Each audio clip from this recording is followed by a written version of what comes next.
Hi plant fam, this is Ayin and welcome back to my channel.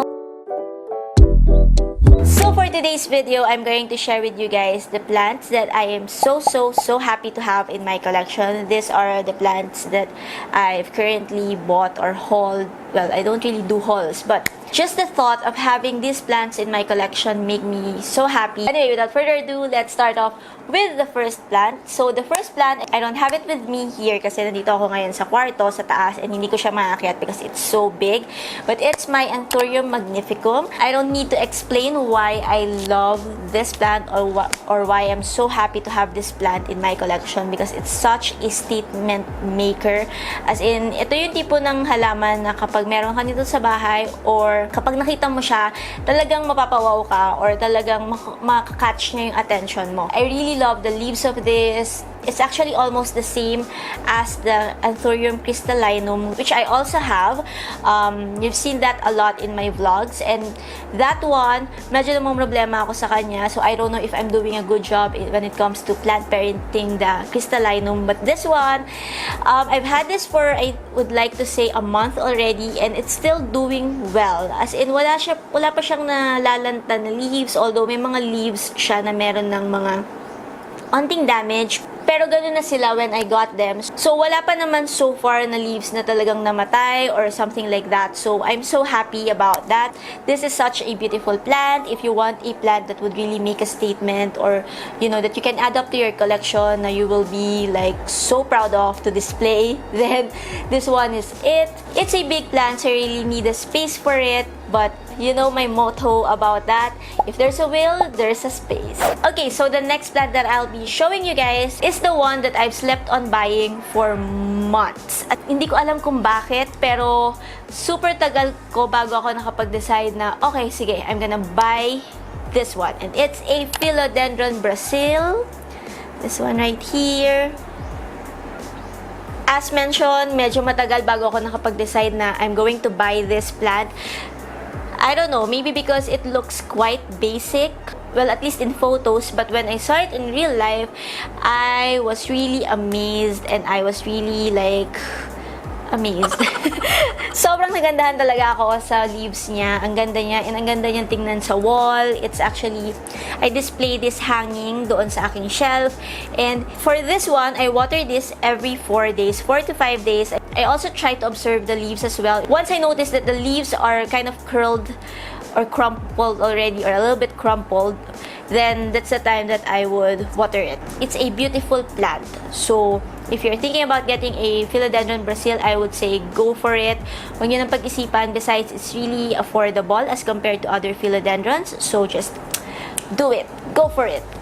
The next plant that I'm absolutely currently loving and I'm so happy to have in my collection is also a plant that I've slept on buying for months. I always see this online, always see photos of this, and whenever I see this online, I'm like, I really wanna have it.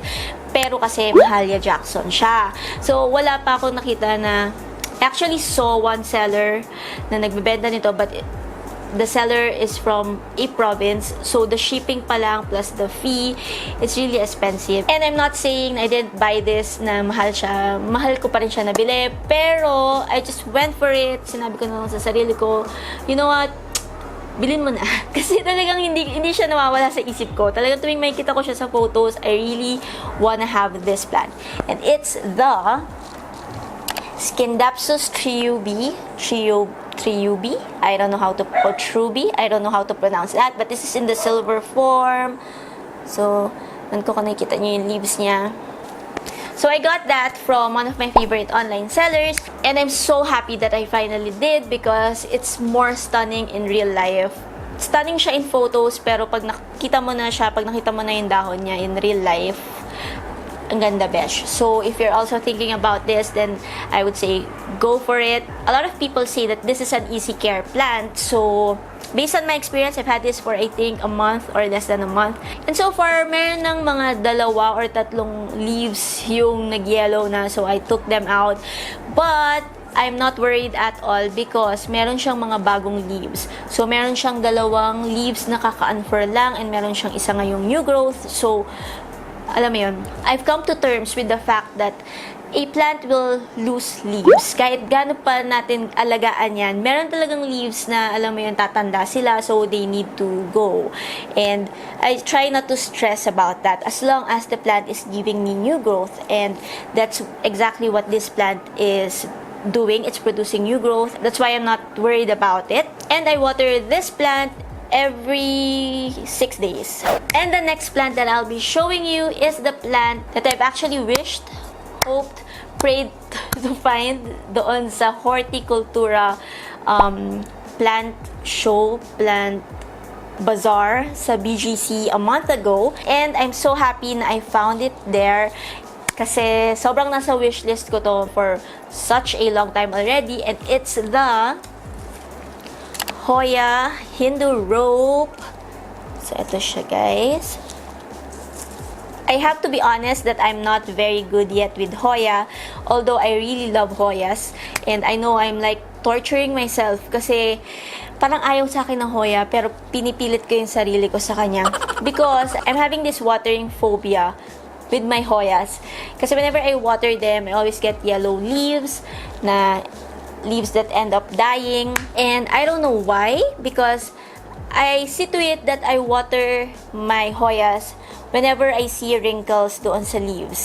And I'm not sure why it's not working for me, but for a lot of people, yung tip nila, that's their tip on how to take care of Hoya. So I don't know what's happening. Yeah, I'm happy to have this. Again, isa talaga to sa mga matagal na sa aking wish list, and I've been inquiring about this plant sa different online sellers before I went to that bazaar.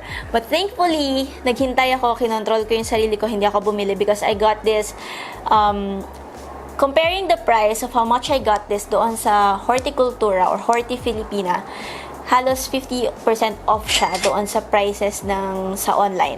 So, yeah, is a good deal. So, yeah, I'm trying to keep this baby alive. I water this again whenever I see the leaves are wrinkling already or wrinkled already. And, yeah, hopefully mabuhay pa siya. Sana.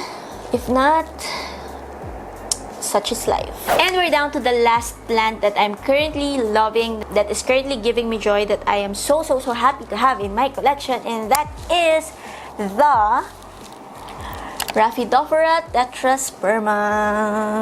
So I recently bought another pot of a Rhaphi, and that one is bigger than this, but they're almost the same price. So anyway, I love this plant. When my husband saw this, sabi niya sa akin, "Ba't bumili ka na naman ng Monstera?" So, sabi ko, ibang Monstera to. Okay. So, some people call this as Monstera minima or small Monstera, mini Monstera. But, yeah, it's known as a Rhaphidophora tetrasperma, which is kind of a mouthful. So, let's just call this Rhaphi. This also has been in my wish list for quite some time now, as in, ang hirap hanapin ito sa Pilipinas and is so expensive. But finally, ayan, so nagbenta ako ng sa nakaterbang makeup, yung mga makeup na hindi ko na ginagamit para lang ma-afford ko to, and I'm happy that I have this now. So this one, I try to really take good care of this plant, and I water this every 7 to 8 days. I see to it na talagang dry na yung soil niya before I do so. Itong mixture ng soil na to, hindi ko to pinalitan. This is the one that came from the seller. Medyo parang mix siya na may moss, soil, and other, I don't know what, maybe coconut husk. So, nagsustore siya ng water. And sometimes, 5 days na since I watered it, pero when I touch it, medyo wet or moist pa siya. So, hindi ko muna siya dinidiligan. I wait na talagang dry yung feeling niya on top. So, I dip my finger here, and kapag dry na siya up to like this part right here, yun, i-water ko na siya. This does not get that much light. Andun siya kasi nakalagay sa shelf ko near the door. So, the light that it gets is okay, but not really too much, which I think I should work on. Although, from the looks of it, I think okay naman siya. It's doing well. Kasi ito yung dalawang leaves niya. Actually, meron siyang maliit na leaf when I got this. Unfortunately, namatay na yon. So, dalawa na lang yung natira. And so far, yung dalawang to, sobrang okay na okay pa yung itsura nila. So, yeah, wala pa akong planong i-repot to or i-relocate kasi parang okay pa naman siya, diba? But I'm happy that I have it, and kung mamatay man siya, it's good while it lasted. So yeah. So there you have it, guys. Those are the plants that I love, that I am so happy to have in my collection. Plants that whenever I look at these plants, I'm just, you know, I'm happy. So I know about, kung feeling nyo mababaw yon, you should try plant parenting. So yeah. So, sana nagustuhan nyo itong ating video for today. If you haven't already, I would appreciate if you guys will hit the subscribe button and the bell notification so you'll get notified whenever I post new videos, and so that you'll be part of our plant fam. I don't have anything more to say. Thank you guys so much for watching. See you guys again in my next video. Bye!